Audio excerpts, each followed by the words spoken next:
주제로 함께 강의할 텐데요.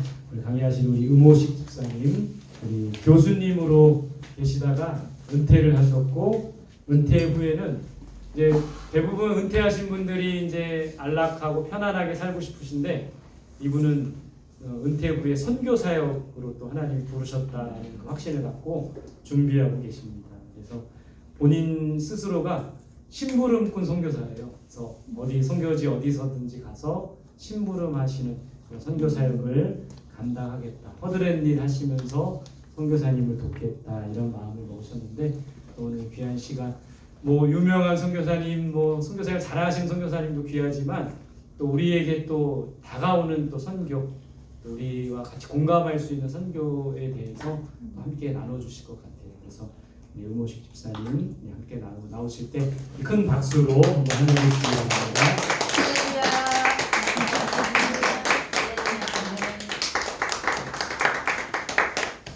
안녕하세요. 반갑습니다.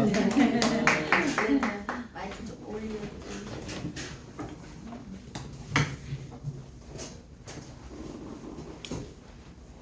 저는 천국교회에서 주 신앙생활을 해왔습니다. 이름은 음호식이고요. 지금은 명예퇴직을 해서 안락한 시간을 보내고 있고, 나이도 꽤 들었어요. 그래서 쓸모없는 나이가 되었는데, 한 22년 전에 미국에 교환교주로 가게 됐었거든요. 그때 새벽 기도를 나가는데 어느 날 성령께서 저한테 질문을 해요. 너는 어찌 이렇게 너와 네 가족들만을 위해서 기도하냐? 중보기도 같은 것을 해볼 생각이 없느냐? 네, 그 성령의 말씀이 중보기도라는 게 무언가, 남을 위한 기도인데, 그런 기도가 아니라 나 믿지 않는 이들에게 하나님 말씀을 좀 알리는 그런 역할을 좀 하는 게, 이렇게 해석이 됐어요. 그때부터 지금까지 22년 동안 하나님이 나에게 원하시는 선교는 어떤 것일까를 고민하면서 평신도 선교사 자격증도 따고, 자격증이라고는 뭐하지만 그 훈련을 6개월 동안 해요. 그러면 교단에 이름 올라가서 제가 자원하면 교단 이름을 보내주는 게 있거든요. 프로그램이 집사라고 하기도 하고, 그렇게 선교에 대해서 하여튼 성령의 어떤 그런 깨우침으로 관심을 갖고, 특별한 준비라기보다는 늘 관심을 갖고 해왔거든요. 그때 바로 만약에 선교사를 했더라면 어땠을까라는 것을 생각을 해봐요. 근데 처지가 아이들 셋 교육시켜야지, 나도 생활이동으로서 먹고 살아야지 하니까 그 불씨에 응할 수가 없는 거예요. 근데 하나님은 22년 동안을 끈질기게 기다렸다가 지금서도 하라는 거지요. 하나님도. 그래서 해야 되겠다. 이제 뜬구려도 제가 하나님의 징표를 본 거에 대한 말씀을 드리겠지만, 그냥 제 마음의 어떤 결심으로 하는 게 아니고 뭔가에 보이지 않는 힘에 이끌려 지금 하는 느낌을 받거든요. 이따 얘기하겠습니다. 김태희 목사님께서 이 성원교회에서 제자와 훈련을 이렇게 하려고 한다, 이런 부분을 평소에 저희 김태희 목사님하고는 이 북클럽을 같이 해요. 한 달에 한 번, 두 달에 한 번 모여서 책 읽은 거 토론하고는 사이고, 성북교회에 있을 때는 그 선교 대학을 같이 했을 때 저희가 이제 수강을 했거든요. 그래서 그때 인연이 돼서 지금까지 이제 서로 교제를 나누고 있는데, 그 목사님께서 저에게 강의 제안을 하셔서 제가 제가 어떻게 그런 걸 합니까? 저 다른 분 찾아보세요. 잘 못합니다. 이렇게 해야 되는데 그렇게 얘기 안 하고 망설임 없이 하겠다고 그랬어요. 목사님 속으로 놀랐을 거예요. 저 양반 사용도 한 번 안 하고 하겠다고. 제가 그런 게 아니라 제 속에 있는 성령님이 선택 그렇게 대답하게 한 거예요. 그래서 처음으로 선교에 대한 얘기를 처음 이제 하는 거예요. 그래서 어떻게 보면 뜨겁기도 하고 어떻게 보면 너무 서툴기도 하고 이해하시고요. 같이 한번 보겠습니다. 일단 성경 말씀부터 좀 보도록 하겠습니다. 열왕기하 좀 보겠습니다.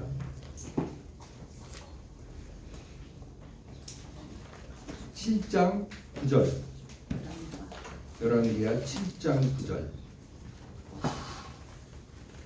페이지로 573페이지네요. 구약 열왕기하 7장 9절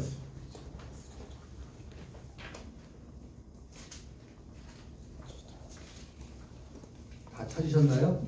나병 환자들이 그 친구에게 서로 말하되 우리가 이렇게 해서는 아니 되겠도다. 오늘은 아름다운 소식이 있는 날이거든 우리가 침묵하고 있도다.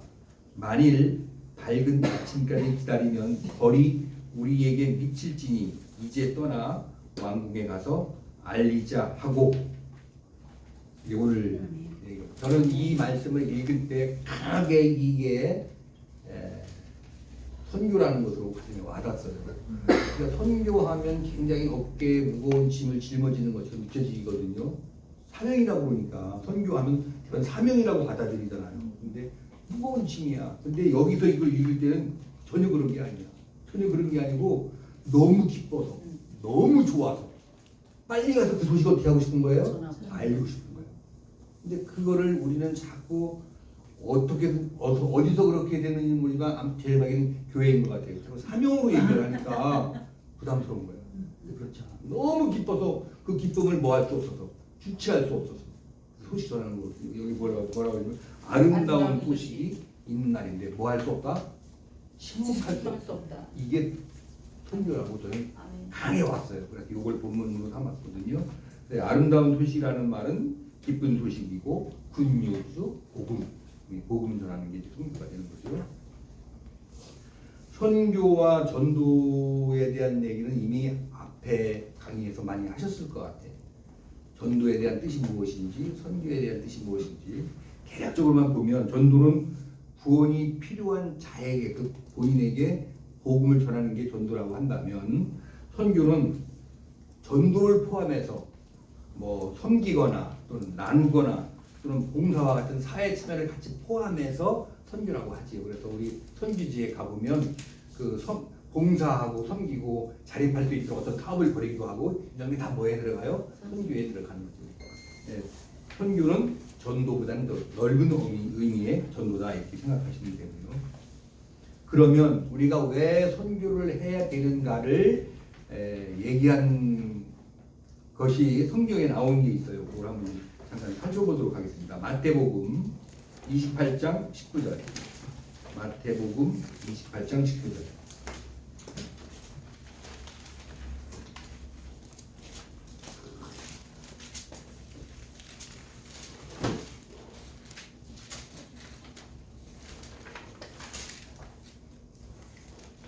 마태복음 28장 19절 제가 공독하겠습니다. 19절. 그러므로 너희는 가서 모든 민족을 제자로 삼아 아버지와 아들과 성령의 이름으로 세례를 베풀고 20절. 내가 너희에게 분부한 모든 것을 가르쳐 지키게 하라. 볼지어다 내가 세상 끝날까지 너희와 항상 함께 있느니라 하시니라. 그럼 그 뒤에 무슨 또 뭐가 있나요? 그 뒤에 또 뭐 있어요? 성경 말씀이? 마태복음에? 없어요. 마지막이죠 이게. 이 말씀은 누가 한 거예요? 예수님이 누구에게? 제자들에게 마지막으로 하고 마태복음을 끝납니다. 그러니까 예수님이 승천하시기 전 마지막으로 제자들에게 부탁하신 말씀이죠. 뭐 하라고? 복음을 전하라고. 그런 거죠. 그 제자들은 우리도 예수님의 제자인가요? 그러니까 곧 우리에게 얘기하신 당부하신 말씀과 같은 거지요. 그래서 선교가 필요하다 이런 말씀을 드립니다. 우리가 보통 교회에 다니는 이유를 이게 스스로 자문자답을 해보거나 다른 사람들한테 물어보면 복음에 대한 확신을 가지고 얘기하는 경우는 조금 좀 드물어요. 계면적어서 그 얘기를 숨기는 건지 아니면 진짜 다른 목적을 가지고 교회를 다니는지는 모르는데 대개가 교회에 오면 마음의 평안을 얻을 수 있어서 교회를 간다라든가 내가 너무 시련이 많아서 그 시련에서 좀 벗어나고 싶어서 다니려고 한다거나 또는 경제적으로 어려워서 또는 부자가 되고 싶어서 명예를 얻고 싶어서 또는 기도받을 수 있어서 또 이런 것들 인격 형성에 도움을 줄 이런 것들을 가지고 다니는 경우도 있어요. 물론 그게 나쁜 거는 아니에요. 그러다가 정말 예수님을 만날 수도 있거든요. 교회 다니는 이유를 우리가 명확하게 가지고 있지 않으면 평생을 다녀도 진짜 뭐를 접할 수가 없냐면 복음을 접할 수가 없는 경우도 있을 수 있다. 교회에 오면 일단 뭐가 있냐면 예배가 있고 뭐 성가대도 있고 봉사치도 많거든요. 열심히야. 그럼 그것이 본인한테는 어떤 느낌이 오냐면 구원 받은 것처럼 느껴져. 그런데 실제로는 아니야. 그런 경우가 있을 수 있어요. 그래서 사실은 자기한테 잠은 자담을 해봐야 돼. 나한테 구원의 확신이 있는가? 좀 이따가 다시 얘기하기로 하고. 그래서 교회 다니는 분명한 목적은 첫 번째는요. 예배가 있어요. 예배가. 다른 데는 예배가 없어요. 예배가 있어요. 예배는 무지무지 중요해요. 무지무지 중요해요. 이건 제가 누구한테 교육받은 게 아니라 33년의 신앙생활 속에서 터득한 거예요. 하나님이 우리한테 돈 받기를 원하시겠습니까? 하나님한테 매일 우리가 어떻게 뭘 해드리는 걸 원하시? 하나님은 우주를 만드신 분인데 무슨 부족한 게 있다고 하겠습니까? 그런데 하나님은 뭘 받으셔요? 예배는 받으셔요. 예배 받으시려고 우리를 창조하신 거예요. 그러니까 예배가 굉장히 중요한 거예요. 예배는 모든 사람의 기초라고 그럴까? 굉장히 예배가 중요해요. 예배. 그래서 교회에 다니는 분명한 목적은 예배 그리고 복음 전파. 거기다 하나 더 알파로 플러스하면 우리가 홀로 나 혼자 그 하나님에 대한 구원의 믿음을 지키기가 너무 어려워. 세상에서 나를 유혹하는 것들이 너무나 많아. 그러면 그 유혹한 걸 끌려가다 보면 내 믿음이 희석이 돼가지고 희미해져 버려. 그래서 그 믿음, 그 확신을 뭐하기 위해서, 유지하기 위해서, 믿음을 지키기 위해서 교회 공동체가 필요해. 같이 믿는 이들끼리 시련과 역경이 올 때 서로 뭐하면서, 교류하면서 서로 힘을 주고 격려하면서 이 세상을 이겨나가는 거예요. 그래서 첫 번째 교회는 예배, 그 다음에 복음 전파, 그 다음에 믿음 지키는 것. 이것이 굉장히 교회 다니는 중요한 이유가 되겠다. 이런 말씀을 드리겠습니다. 그 다음에 이제 생명이라는 게 무엇일까요? 생명. 여러분들은 생명을 뭐로 정의를 하세요? 사람마다 학자마다 틀리게 말할 때 있는데 생명이 뭐가 생명이에요?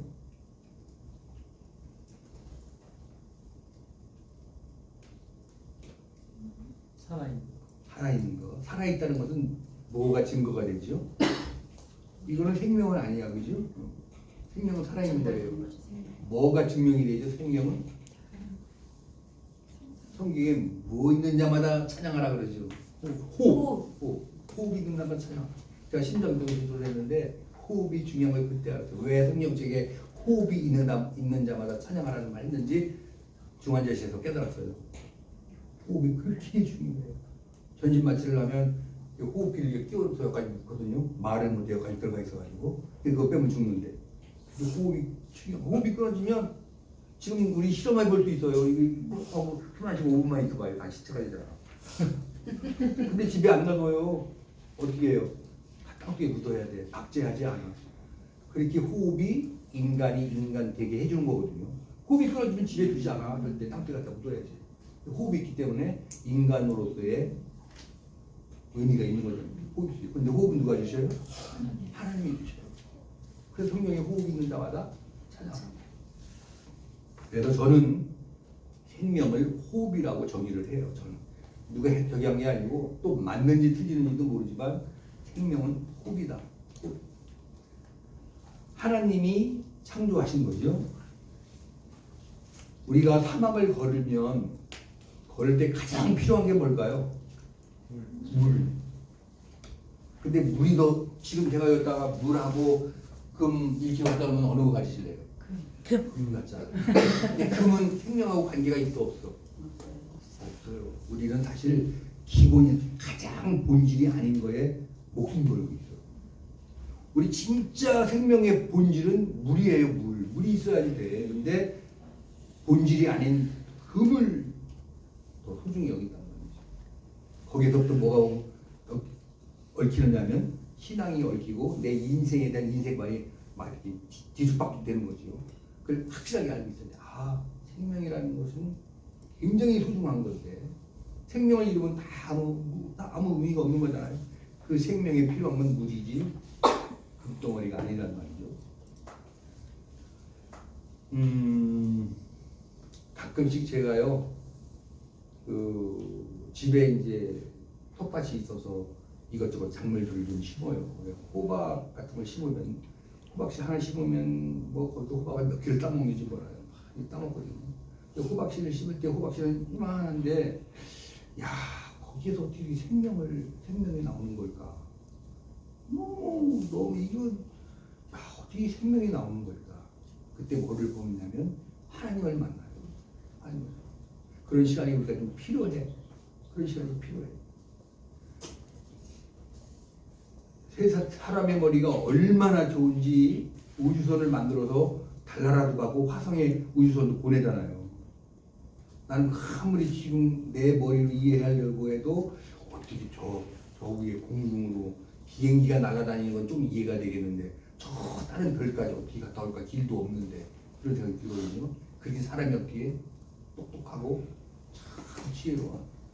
그런데 그거보다 훨씬 단순한 뭐를 못 만들어요? 호박씨를 못 만들어. 호박씨가 얼마나 그림으로 그려도 간단하고 사진을 찍어도 간단하고 그런데 그 호박씨를 못 만들어 사람이. 확실하죠? 그런 생각을 하면서 호박씨를 보면서 하나님을 만나. 하나님이 창조하셨구나. 그 안에 뭐가 있다? 생명이 있다. 생명이. 집에 닭을 몇 마리 키워요. 이제 그놈이 알을 낳고 그걸 그렇게 집사람이 좋아해요. 알 꺼내오는 재미.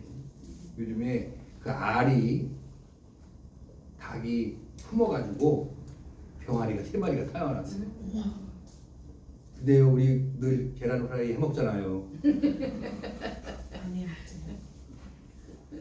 먹으면 그만이. 생명이 됐어. 깨보면 거기에 뭐야 노른 한자하고 흰자 있잖아요. 그놈이 그 노른자 흰자는 먹으면 그만인데 그놈이 뭐에 들어가니까 암탉이 그만에 들어가니까 뭐가 돼서 나와? 생명이 돼서 나와. 생명이. 그냥 난 늘 먹던 건데 그는 생명이었던 거야. 그런 생명이었던 거야. 근데 문제는 그놈이 수정란일 때는 돼. 근데 무정란이면 안 돼. 하나님이 창조할 때 창조의 질서가 수정란은 생명이 되게 했는데 수정되지 않은 건 안 돼. 하나님이 우리는 인간은 뭐로 수정란을 만드실까를 생각을 해보는 거예요. 우리 인간은 죽으면 그냥 계란으로 해쳐 먹어치워버리면 그만인 존재로 하나님이 지으신 건 아니잖아요. 그죠? 부활한다고 그랬는데 그럼 어떻게 되는 거냐? 어떻게 부활하냐? 어떻게 병아리가 돼서 깨어나느냐? 우리도 수정돼야 될 거 아닙니까? 근데 우리의 수정 방법은 하나님이 다른 거로 만드셨어. 물질적인 게 아니고 뭐로? 믿음으로 만들었어. 믿음으로. 믿어야지 뭐가 돼요? 수정이 되는 거야. 근데 누구를 믿어야 돼? 예수를 믿어야 돼. 예수가 나의 구원이라는 걸 믿어야 돼. 그게 생명이거든요. 이게 생명이거든요. 그런데 전에 이렇게 지금 제가 설명드린 것처럼 어떻게 보면 가장 본질적인 거에 대해서 내가 깨닫고 신앙생활을 33년 동안 했느냐? 아니야. 돌이켜보니까 아니야. 내가 바로 그냥 무늬만 신앙인이었던 거야. 근데 뭐에 관심을 갖고 선교에 대한 관심을 갖고 남에게 내 믿음에 대한 것을 알리면 내가 먼저 그거에 대한 확신이 있어야 되잖아요. 그거를 나름대로 점검을 하는 과정에서 내가 먼저 구원의 확신이 없이는 안 되는 거로구나 하는 것을 깨달았어요. 깨닫고 결국은 내가 스스로 수정되어 있다라는 것, 내가 예수님의 그 부활이 내 안에 있지 않으면 다 소용없는 짓이로구나. 그렇게 가다 보니까 결국은 뭐가 돼? 내가 먼저 구원에 대한 확신이 있어야 되는 거예요. 그거를 주셨어요. 내가 뭐 하려고 하다 보니까 선교에 대해서 자꾸 집요하게 그것을 하려고 하다 보니까 하나님이 선물로 주신 것 같아요. 그냥 신앙이 무늬만 신앙이 아닌 정말로 하나님의 자녀가 되는 그런 것을 이번에 깨닫게 되었어요. 제가 고등부 교사를 하면서 천국에 대한 설명을 하려고 하니까 참 어려워. 천국에 대한 설명이 어려워. 왜? 안 가봤으니까 말로 할 수 없잖아요. 그래서 예를 하나 드는 게 있어요. 아이들한테. 아이들의 수준으로 잠자리 육형제가 있는데 잠자리가 되기 전에는 연못에서 그냥 꾸물떡 살아가는 애벌레잖아요. 물속에 살아가는. 그게 어느 날 여섯 형제가 같이 꼬불꼬불 살다가 한 놈이 연꽃을 타고 올라가서 잠자리에 든 거야. 잠자리가. 그런데 그럼 몇 놈이 남았어요? 5개가 남았지. 5개의 애벌레가. 그놈들은 형제 중에 하나 없어졌다고 막 울고 난리가 났는데 얘는 사실 어디가 있는 거야? 삼천에 공중을 날아다니는 잠자리가 있는 거야. 근데 밑에서 내려다 보니까 나 없어졌다고 막 자기들 형제들이 막 울고 난리가 났는데 그 연못 물속으로 들어가서 아무리 얘기를 해주고 싶어도 이 잠자리는 물속에 들어갈 수가 없어. 못 들어가. 왜? 차원이 틀려. 연못은 2차원이라고 한다면 공중에 날아다니는 건 공간이 있기 때문에 3차원이야. 그죠? 우리가 사는 이 현재 이 공간하고 천국하고는 뭐가 차원이 틀린 거야. 여러분 인터스텔라라는 영화를 보셨는지 모르지만 차원이 틀리기 때문에 딸하고 아버지하고 대화를 못해. 딸은 이미 많이 늙었는데 아버지는 우주선을 타고 딴 데 가 있었기 때문에 차원이 틀리기 때문에 못해. 그리고 마찬가지로 천국도 우리가 차원이 틀리기 때문에 이게 안 되는 거야. 근데 가끔씩 뭐로 되냐면 영적으로 어떤 그 그림을 본다거나 이런 거로 이제 천국을 보고 왔다는 사람들이 있어요. 어디까지 믿어야 될지는 모르지만 확실한 것은 천국은 있다. 성경책에서 얘기를 하니까 그런 겁니다. 그래서 지금 이런 얘기를 전제로 까는 것은 생명에 대한 얘기, 우리가 교회 다니는 이유에 대한 얘기 이런 것을 하는 것은 결국은 이제 선교, 복음이라는 것을 이제 얘기를 하려고 이런 얘기를 한 거거든요. 오늘 성경에서 우리 본문을 보셨잖아요. 그 본문 봤는데 거기서 뭐라고 아까 그랬냐면은 나병 환자들이 그 친구에게 서로 말하되 우리가 이렇게 해서는 아니 되겠도다. 오늘은 아름다운 소식이 있는 날이거든 우리가 침묵하고 있도다. 이제 했지요. 만일 밝은 아침까지 기다리면 벌이 우리에게 비칠지니 이제 떠나 왕궁에 가서 알리자 하고 이게 이제 설교에 대한 얘기, 복음에 대한 얘기를 하려고 그러는 건데 요거에 대한 배경 말씀을 좀 드려야 돼요.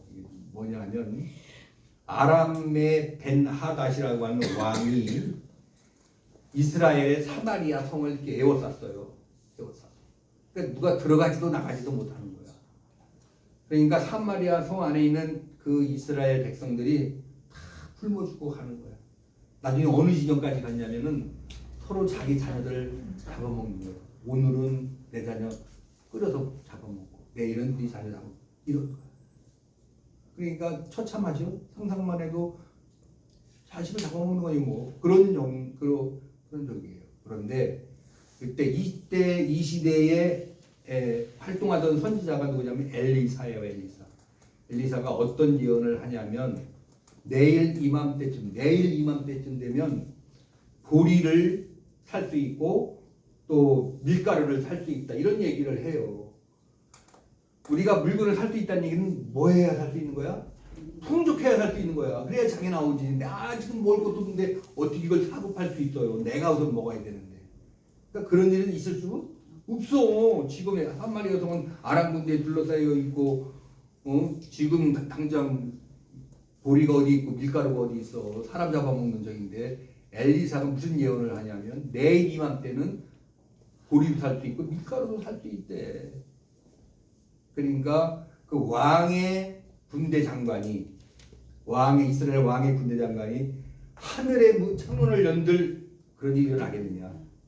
있을 수 없다니 그렇게 얘기를 해요. 그랬더니 엘리사가 너는 보기는 보지만 그거를 먹지는 못하리라는 예언을 하거든요. 그게 이제 배경인데 그런데 그 다음 날 엘리사가 예언한 대로 일이 벌어져요. 어떻게 된 거냐면 아람 군대가 들어가고 있는데 나병 환자들이 성문에서 있는데 나병 환자들이 어떤 생각을 하냐면 야 우리가 여기 있으나 뭐 아람 군대가 항복해서 혹시 그 사람들이 살려줄지도 모르는데 또 죽으면 거기서 죽으나 마찬가지 아니냐. 근데 나병 환자들은 지금도 그렇지만 옛날에는 더더욱 일반 사람들과 이렇게 섞이지 못했거든요. 그러니까 성문 어디에 그 안에 들어가지도 못하고 버림받은 사람들이야. 버림받은. 그러니까 뭐 굶어서 일해 죽나 아람 군대가 항복해가지고 혹시 살려주면 살 수도 있잖아. 그런 가능성이 있잖아요. 그래서 가요. 갔더니 아람 군대 진영이 텅텅 비었어. 모든 걸 다 남겨놓고 급히 도망가는 흔적이 있는 거예요. 그럼 하나님이 어떻게 하셨냐면은 병거 소리, 말소리 막 이런 것들이 막 울리게 해가지고 마치 이스라엘이 다른 군대, 애국 군대하고 다른 군대하고 연합해가지고 군대를 사가지고 자기들 쳐도오는 모습으로 착각하게 해서 다 도망간 거야. 다 놔두고 도망간 거야. 가보니까 뭐 금, 보석도 있지, 먹을 거 잔뜩 있지 뭐 그런 거야. 그때 나병 환자들이 하는 말이 아까 읽어드린 그 말이거든요. 지금 자기들이 알아. 지금 자기네 성에는 사람을 잡아먹는데 여기 와보니까 널렸어. 그냥 뭐 널렸어. 배경이 그래요. 배경이. 하루 사이에 일어났거든요. 하루 사이에. 나병 환자를 사용하셨어. 하나님이. 아멘. 신기하잖아요. 버림받은 사람을 통해서 무슨 소식을 전해? 기쁜 소식을 전해. 그리고 하루 사이에 바뀌었어. 구약에서 하루 사이에 바뀐 상황이 이 신약에도 있어. 무슨 얘기냐면 예수님이 그래요. 우리 어제까지 뭐였어요? 죄인이었어. 도저히 살 수 있는 가능성이 100% 없어. 우리는. 우리 힘으로는 없어. 죄인이기 때문에. 그런데 예수님이 하루 사이에 십자가에서 죽으심으로 어제는 뭐였는데 100% 죄인이었는데 오늘은 100% 뭐야? 의인이야. 아멘. 뭐 하기만 하면 믿기만 하면. 하루 사이에 이거 똑같아. 여기 나오는 하루 사이에 고리도 살 수 있고 밀가루도 살 수 있고 하루 사이에 죄인에서 뭐로? 의인. 우리가 믿기만 하면. 아멘. 이거 정말 믿어야 돼요. 아멘. 그 마음의 속에서 막 넘쳐야지 뭐 할 수 있어. 나병 환자들처럼 군대 가서 기쁜 소식, 아름다운 소식을 전할 수 있어. 그러니까 여러분이 선교를 한다는 것 자체가 내가 외국에 나가서 뭐 예수님을 모르는 사람들한테 이런 것을 설명하면서 복음을 전하는 것도 좋지만 내 속에 내가 죄인 되어서 죽을 수밖에 없던 상황에서 그 십자가에 달리신 예수님, 나 위하여 대속하신 예수님을 믿기만 하면 내가 영원히 산다라는 그것이 막 넘쳐야 돼. 이게 그 기쁨이 넘쳐. 그러니까 가만히 있을 수가 주체할 수가 없어. 내가 영원히 가만히 상상해 보세요. 내가 영원히 죽지 않고 산다? 생각만 해도 막 희열이 넘쳐. 그리고 가만히 있을 수가 없어. 그러니까 뭐 하는 거야? 나한테 가장 가까이 있는 누구한테? 아내한테, 가까이 있는 자녀들한테, 내 일가 친척들한테 자꾸 이렇게 넓혀져 가는 거지. 그게 뭐다? 그게 선교라는 그런 쪽이 가지는 거죠. 제가 구원은 어떻게 이루어졌는가? 말이 딴 데로 빠져나갈까봐 제가 여기 원고를 좀 잠깐 읽겠습니다. 믿고 아람 진영으로 간 이들에게 구원이 이루어졌어요. 뭐하고? 믿고. 흉용해. 그래서 흉용에서는 믿음을 굉장히 많이 강조하거든요. 나병 환자가 전하는 말이라고 혹시라도 저까지 것들이 저 말을 믿어야 돼 말아야 돼 이렇게 하고 만약에 무시했더라면 이스라엘 사람들은 거기서 계속 무슨 일이 벌어졌을까요? 계속 애기 잡아먹는 거요. 계속 여기는 뭐지? 지천에 널린 게 먹을 건데 믿지 않고 거기에 웅크리고 성문을 열고 나오지 않으면 뭐 하는 거야? 계속 그 상황에서 벗어나지 못하는 거야. 믿고 어떻게 했더니 거기 아람 진영에 가봤더니 거기에 뭐야? 기쁜 소식이 있는 거야. 그러니까 나병 환자인 말이라고 우습게 보고 안 했더라면 예수님도 이 땅에 오실 때 어떻게 오셨어요? 아주 난무한 모습으로 오셨어. 너 예수가 하는 말을 믿어야 돼 말아야 돼 이렇게 오셨어. 물론 오셔서 많은 이적과 기사를 남기신 했지만은 오실 때 그렇게 오셨어. 흠모할 만한 아무것이 없이 오셨단 말이에요. 참 하나님이 하시는 거는 진짜 알 수가 없어. 그래서 예수님의 천국 복음도 우리가 믿어야지 구원이 이루어진다. 그것이 나에게 확신으로 있어야 한다. 이제 저를 보는 거예요. 저를 33년을 학생들을 가르치다가 33년 만에 이제 명예퇴직을 하고 이렇게 한 2, 3년 노르니까 너무 좋아요. 뭔가에서 해방된 것 같고 저는 지금 너무 좋아요. 너무 좋고 야 직장 생활 안 하는데도 통장에 돈이 착착 들어와. 너무 좋은 거야. 너무 좋아 진짜. 그러니까 뭐에서 해방된 것 같고 너무 좋아. 너무 좋아. 야 일하라고 돈 들어오는 게 얼마나 아주 짜릿한지 몰라요. 짜릿해. 그런데 인생을 생각해 보면 참 이거 이렇게 짜릿하고 좋은 것도 시간 지나고 나면 이 또한 곧 지나갈 거 아니에요, 그죠? 아무것도 없으면 끝이 없으면 얼마나 허무해요. 이 좋은 게 영원했으면 좋겠는데 끝이 있어. 그리고 죽으면 뭐야? 그만인 거예요. 그거 생각하니까 뭐에 대한 게 더 소중해지냐면 영생에 대한 것이 더 소중해지는 거예요. 더 소중해지는 거예요. 그러니까 그것을 뭐 하기 위해서? 간직하기 위해서 더 이제 열심히 뭐라 그럴까? 그 구원에 대한 확신을 얻고자 그 노력을 이제 기울이게 되는 거죠. 내가 그렇게 나를 돌아봤을 때 하나님이 나를 쓸만한 구석이 없어. 여러분들 어떤지 한번 좀 생각해 보세요. 나 같은 거를 하나님이 선택해서 하나님의 자녀를 삼으셨고 나를 선교사에게 하나님이 쓰실 수 있을 만큼 내가 그렇게 33년을 살아왔는가? 그 자격이 전혀 없어요.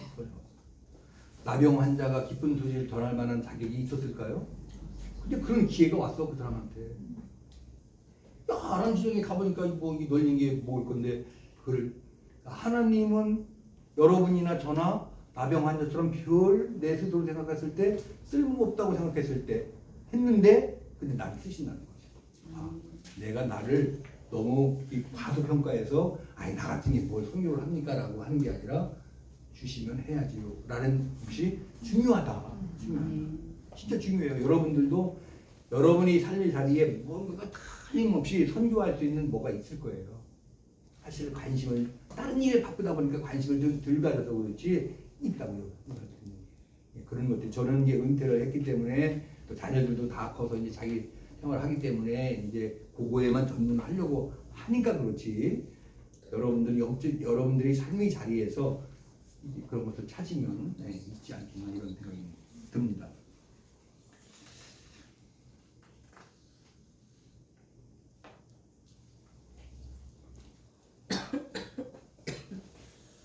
아람 군대가 떠났다는 소식, 더 이상 두려워 떨 필요가 없다는 소식, 먹을 것이 많이 남기고 갔다는 소식을 전하지 않을 수 없었다. 그 나병 환자들은 이 장면에서 복음의 은혜를 누린 자는 반드시 그 은혜를 전하고자 하는 침묵할 수 없는 그 기쁨이 있게 마련이다. 그런 것들 여러분이 좀 예수 제자 훈련을 통해서 좀 찾고 그래서 그 복음 전하는 기쁨을 여러분이 누리기를 소망합니다.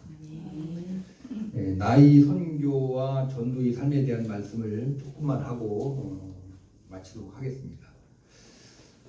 제가 작년에 심장병 수술을 받았어요. 근데 심장병 수술이 막 뭐 걸으면 숨이 차고 막 힘들고 그래서 받은 게 아니고 우연찮게 늘 다니는 가정의학과에 가서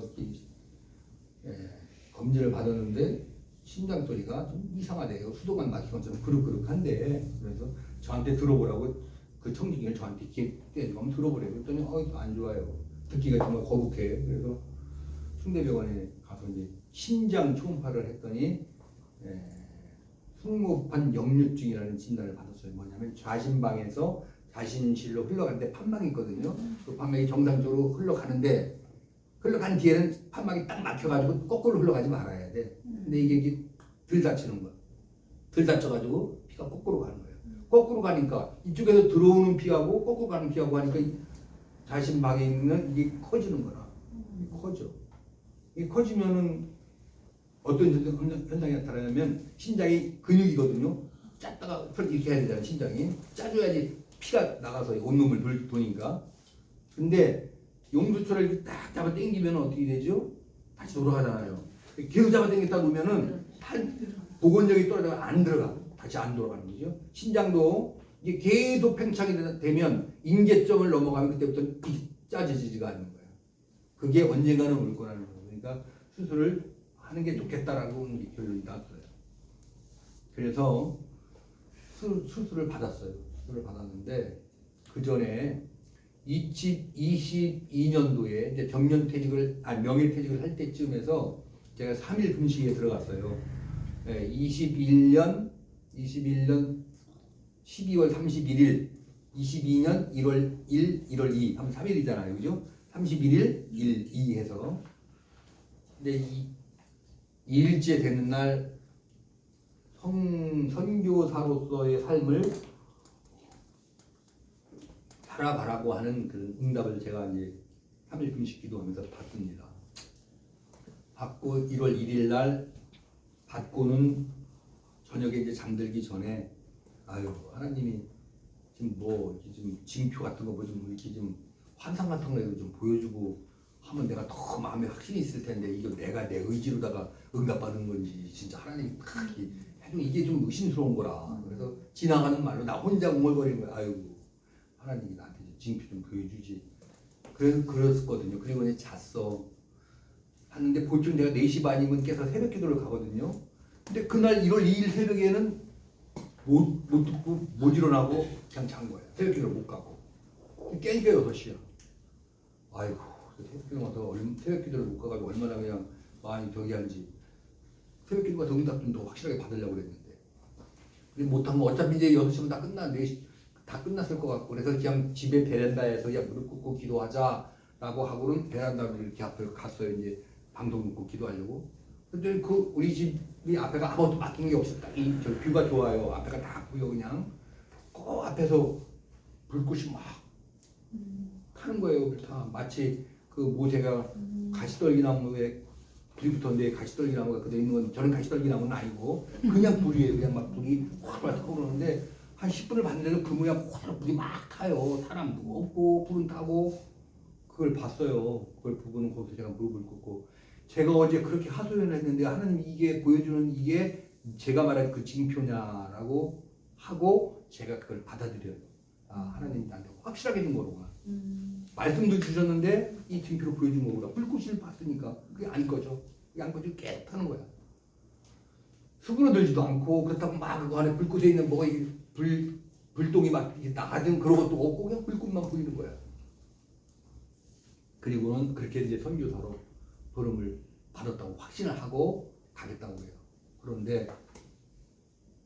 그런데 그렇게 선교사로 부름을 받고 이제 간다 생각하고 23년도에는 제가 평소에 같이 그 잘 알고 지내는 파라과이 선교사님이 오셔서 서로 교제도 나누고 그렇게 했는데 그분이 오라고 그래서 이제 가려고 그러는데 그래서 그 파라과이 수도가 아순시온이에요. 거기 비행기 티켓 같은 것도 다 하고 이제 끊기만 하면 돼. 이제 발권 하려고 이제 준비를 하고 있는데 이렇게 아까 얘기한 심장병 수술 날짜가 잡힌 거예요. 그것도 꼭 해야 되는 수술도 아닌데 우리 집사람이 야 아빠가 퇴직하고 나서 조금만 걸으면 숨차고 얼굴이 하얘지고 그런다. 그 얘기를 큰아들한테 했어요. 근데 큰아들이 덜컥 아산병원에다가 예약을 해버린 거예요. 저는 고집표고 나 생활하는데 아무 지장 없으니까 안 한다고 그러고 집사람이 걱정되니까 큰아들한테 얘기하니까 큰아들이 아산병원에다 그냥 예약을 잡아버린 거야. 취소할 수도 있어요. 제가 취소할 수도 있는데 야 아들이 또 그 잡아놓으니까 아들이 또 부모 생각해서 하는 걸 취소하면 아들한테도 또 예의가 아니잖아요. 부모지만 왜 뭐 검사 받는 거야 뭐 받아보지 하고 이제 검사 받으러 갔어요. 그랬더니 충대병원에서 얘기한 거하고 똑같이 승모판 역류증 판단이 나오고 지금은 수술할 때다. 충대병원에서 나왔을 때는 진단명은 나왔지만 수술할 단계가 아니기 때문에 그냥 생활하시오라고 그랬거든요. 그러니까 7, 8년이 지난 뒤에 야산병원에서는 딱 수술해야 됩니다라고 딱 나온 거예요. 나 생각하는데 아무 지장 없습니다. 그랬더니 아까 제가 설명드린 것처럼 그 설명을 하는 거예요. 이게 커지면 나중에는 심장이 복구될 수가 없다. 수술해도 소용이 없고 계속 숨차게 돌아다녀야 된다. 그래서 이제 아산병원에 수술하지 않고 삼성병원이 그 분야에서는 더 낫다고 해서 삼성병원에 가서 수술을 했거든요. 심장병 수술하는 게 이게 뭐예요? 여기도 갈라야 되지만은 물론 노부수로 하는 수술도 있어요. 근데 노부수로 하지 않고 개항으로 했어요. 왜냐하면 노부수로 하면은 그 평생 그 약을 먹어야 돼요. 근데 개항으로 하면은 성형 수술이라고 해서 무슨 기계를 끼운다거나 뭐 돼지 판막을 끼운 이런 게 아니고 내 심장을 내 거로 다 이렇게 여자들 성형하듯이 심장을 성형하는 거예요. 이렇게. 그러니까 내 거니까 회복이 빠르고 약 먹을 필요도 없고 성형을 고집해가지고 성형은 삼성병원이 낫다고 그래서 했거든요. 그 수술하고 나니까 여기도 갈려야 되지. 심장도 판막이 심장 안에 있는 심장도 갈려야 되잖아. 근데 이게 대수술인 거라 12시간을 했는데 수술하고 나서 얼마나 회복이 빠른지 그냥 막 회복이 좋았어요. 내년에 이제 성교 간다는 희망이 막 생기는 거라. 올해 못 갔지만은 올해 신장 수술하고 못 갔지만 내년에는 간다. 그렇게 하고 또 선교지 몇 군데를 해서 한 번씩 다 순회해서 한번 가보겠다 이렇게 다 계획을 세워놨는데 올해 1월 30날 맥박수가 27로 떨어지는 거예요. 맥박수는 심장 맥박수는 보통 60은 넘어야 되거든요. 우리가 보통 저녁에 밥 잘 잡숫고 아침에 못 일어나신 분들은 심장 쇼크가 아니라 심정지라고 그래요. 심정지. 맥박수가 점점 떨어지다가 27, 26, 25, 10 그래서 제로 되면 죽는 거거든요. 죽을 때 그렇게 좀 좋게 해야 좋지요. 좋게 해야 좋은데 그게 심정지야. 그러니까 27이면 심정지가 올 수 있는 위험한 단계라는 거예요. 근데 나는 나한테는 아무 증상이 없어. 어지럽지도 않고 생활하는데 불편함이 없으니까 나는 뭐 병원 갈 생각을 안 한 거예요. 근데 그거를 딸내 미국에 있는 딸내미한테 야 심정지가 아니라 맥박수가 이렇게 떨어지는데 이거 괜찮은 거냐라고 그냥 보냈는데 얘가 좀 안다고 그걸 급하게 큰아들한테도 야 아빠가 그렇다는데 너 빨리 119 보내. 아침에 일어나서 나가보니까 119가 왔어요. 나는 게 내게 아니고 이 동네 노인네들인데 노인네가 실러 왔는 줄 알았더니 나를 실러 온 거야. 그랬더니 큰아들이 119를 부른 거야. 진누나한테 미국에서 연락받고 그거 타고 올라갔어요. 1월 31일 날 삑거린 거야. 평생 처음 타봐요. 그래가지고 여기다가 신장 박동기를 넣었어요. 만에 하나를 위해서 몇 번 떨어지면 안 되니까. 그래서 올해도 이렇게 선교를 못 가고 있어요. 그래서 저 이제 하나님한테 당연히 물어야죠. 왜 이렇게 작년에는 심장 수술을 하고 못 가고 올해는 이렇게 비상사태가 발생해서 선교지 가서도 이런 게 올 수 있으니까 그래서 못 가고 왜 그러냐 라는 질문을 기도하면서 했어요. 그랬더니 하나님이 제게 주시는 말씀이 네가 아직 선교를 가야 될 그런 열정은 있지만 네가 가야 될 그 준비가 되지 않았다는 말씀 드리면 뭐가 준비가 안 됐냐? 뭐가 준비가 안 됐나? 다 된 것 같은데 뭐가 안 됐냐? 주시는 말씀이 구원에 대한 확신이 정말 네가 있느냐라는 질문을 주시는 구원에 대한 확신이 너한테 정말 있냐? 네가 확실하지도 못하는 구원을 남한테 어떻게 실감나게 얘기할 수 있겠냐는 거예요. 감동 있겠냐? 그 사람들이 정말로 네 말을 믿을 수 있겠냐는 그걸 주시는 거예요. 그런 깨달음을 주시고 그런 느낌을 주시고 그래서 주신 말씀을 소개하겠습니다. 뭐라고 하냐면 나는 부활 예수님이 말씀하시잖아요. 예수님이 그 나사로를 살리러 가시거든요. 그 마르다와 마리아지요. 그 집에 나사로가 죽어서 3일 만에 가서 거기서 이제 마르다와 마리아한테 하시는 말씀이 나는 부활이요 생명이니 나를 믿는 자는 죽어도 살겠고 무릇 살아서 믿는 자는 영원히 죽지 아니하리라 하고는 그것을 믿느냐라고 물어요. 그것을 믿느냐고. 예수님이 나한테 하나님이 나한테 묻는 거예요. 네가 그것을 믿느냐? 믿습니다. 그렇게 믿습니다라고 고백하는 순간 내가 나한테 이게 구원의 확실히 확 들어오는 거예요. 전에 예수님이 내 안에 들어오는 것을 제가 경험했거든요. 신비로운 체험이긴 하지만 예수님이 내 안으로 들어오는 것을 제가 경험을 했어요. 근데 그것 가지고는 아닌가. 이것 가지고 확실하게 받는 거. 말하자면 아브라함이 하나님에 대한 믿음이 있지만은 결국 순종함으로 믿음이 완성된다고 그러잖아요. 믿음은 순종을 낳고 순종은 믿음을 완성시키다는 말을 하거든요. 그러니까 아브라함의 믿음이라는 게 믿음이 있으니까 순종을 해요. 아브라함은 그 실제로 순종함으로 이삭을 바침으로써 그 믿음이 뭐 했어요? 완성이 되어졌거든요. 제가 약간 그런 느낌인 거야. 예수님이 내 안에 들어와 구원의 확신은 있지만 내가 이것을 믿느냐라고 했을 때 나한테 믿습니다 하니까 그게 확 느껴지는 거예요. 지금은 0.0001%의 의심도 없어요. 확신이. 아, 이제 하나님이 성교의 길을 열어주시려는가 보구나. 그리고 첫 번째로 받은 전화가 김태균 센터랍니다. 그래서 망설임 없이 제가 하겠다고. 그래서 여러분들 지금 제가 이거 외운 거 암송한 거 여러분들 외웠으면 좋겠어요. 이거 자꾸 읍조해야 돼. 나는 부활이요 생명이니 나를 믿는 자는 죽어도 살겠고 무릇 살아서 나를 믿는 자는 영원히 죽지 아니하리라. 이것을 내가 믿느냐까지 하시고 믿습니다까지 하면 그 하셨으면 좋겠어요. 아멘. 그래서 이 선교는 이제 제 얘기를 주로 위주로 해서 했어요. 제가 뭐 신약 대학원을 나오고 정식 목사이거나 또는 뭐 선교사로 지금 활동하고 있어서 선교의 현황이 어떻고 선교지의 상황이 지금 어떻고 이런 거는 통해서 들은 거는 있지만 들은 거를 전하는 것은 의미가 없는 것 같고 제가 직접 왜 선교에 관심을 갖는지 또 선교가 왜 중요한지 또 생명 결국은 생명이잖아요. 그런 것들 때문에 그리고 평생 살아온 나의 삶에 대한 해고 같은 것들이 결국은 나를 선교를 하는 것으로 이렇게 하지 않나라는 나의 신앙 고백 같은 것을 가지고 신앙 고백으로 여러분에게 이런 것을 전해드리겠다, 드려야 되겠다라는 것으로 이렇게 했어요. 그래서 여러분에게 조금이나마 선교에 대한 그 도전이 좀 되시고 구원에 대한 확신을 얻는 시간이 되었으면 하는 바람으로 이렇게 오늘 제자와 선교에 대한 말씀을 전하는 것으로 마무리하도록 하겠습니다. 모쪼록 여러분 앞으로의 삶 속에서 내 있는 자리에서 선교의 삶이 이루어지는 것 중요하다. 또 여러분이 어느 상황이 돼서 저처럼 이렇게 자유로운 신분이 되거나 어떤 상황이 되면 또 하나님이 부르시면 또 순종하시면 돼요. 순종하시면 되고 지금 있는 자리에서 선교하는 것도 똑같은 선교다. 하나님이 보시기에는 똑같아요. 우리끼리 도토리 키재기지 하나님이 보시기에는 똑같은 거거든요. 똑같은 거니까 삶의 현장에서 있는 현재의 자리에서 선교의 사명을 가지고 굉장히 중요한 거잖아요. 생명을 살리는 일인데 그렇게 생각하시고 선교를 염두에 두고 생활하셨으면 좋겠다라는 마음을 가지고 오늘 이렇게 말씀을 나누었습니다. 이상 저희 제 강의를 마치도록 하고 기도로 끝내겠습니다.